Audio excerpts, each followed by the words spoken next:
Welcome to the Chino SomeWhat Daily Home Show. Today we have just the one property up, so we will take a little time and look through it. It's a condo, 329,000, 2 bedroom, 2 bath, 1,100 square feet.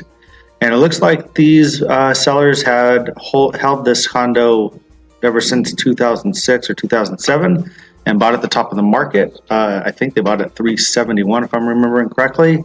And so they're finally getting out of this thing, whereas most people just dumped their property and ran for the hills.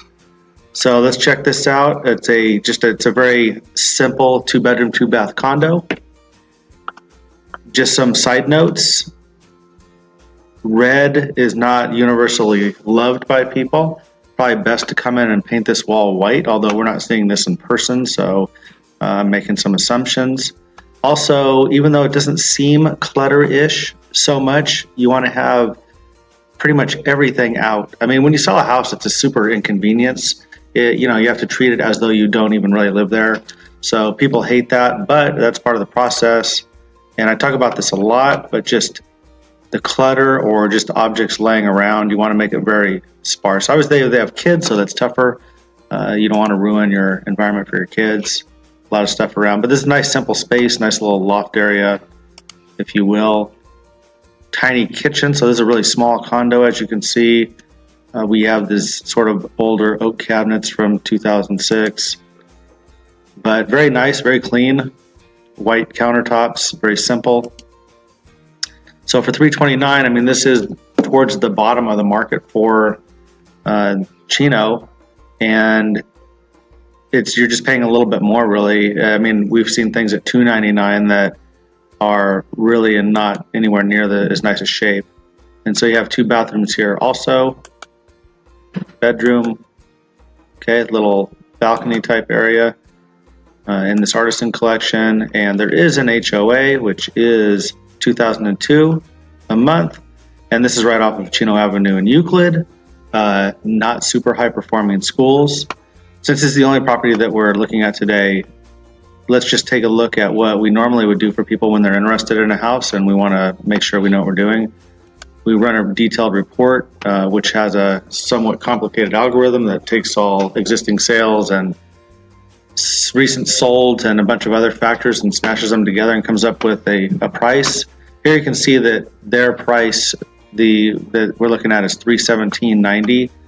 But the list price is $329, and so that's a tempting thing in this market. There's very low inventory, but people they don't want to lose money, so they get nervous. But if you think of, and it's not a wrong approach, I'm sure this condo will sell without much of a problem with this low inventory market. But it would attract more attention if you had it at a slightly lower price. It's at $329. If you dropped it to $315, $310. Then all of a sudden you're putting yourself in a position to create multiple offers. And people get nervous, but the reality is you don't have to accept an offer. There are variety of reasons that you wouldn't accept an offer. So people get scared, well, what if someone gives me a full price offer? Then I'm going to feel obligated to take it. And the reality is, no, you don't. You're not obligated to take it. And so you give yourself sometimes even a few weeks to see what kind of offers come in, and you weigh those pros and cons. It's very similar to an eBay sale where people are less nervous to do this because things aren't as expensive. But with eBay, you do have to take the sale, so it's a little different environment. I mean, if you have a camera that's worth $200 and you list it for $100, you're going to get a lot of attention.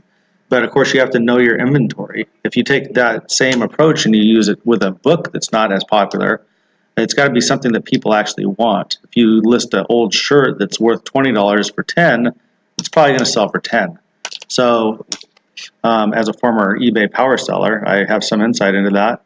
So you want to think about pricing and work with somebody that understands pricing, and not to say that you have to do this every time. Sometimes you want to go 10% higher than the market in this environment. So there's some pros and cons for both things. But this is a very clean unit, looks good. If you have questions about it, if you're not getting these daily through your email, you're probably missing some. I'm posting these once in a while on YouTube and Facebook just to get some awareness. But if you're interested in seeing sort of what's coming up somewhat daily in Chino, then sign up. Also, if you want this kind of detailed report done to your house, even periodically or once, just to kind of see where your house price is, Or if you want a neighborhood report from time to time, even of your specific street, we can narrow that down just so you can kind of take track of your investment and see where your prices are going, whether they're going up or down, hopefully up, of course. All right, thank you. If you need anything, great, awesome, contact me. Have an awesome week.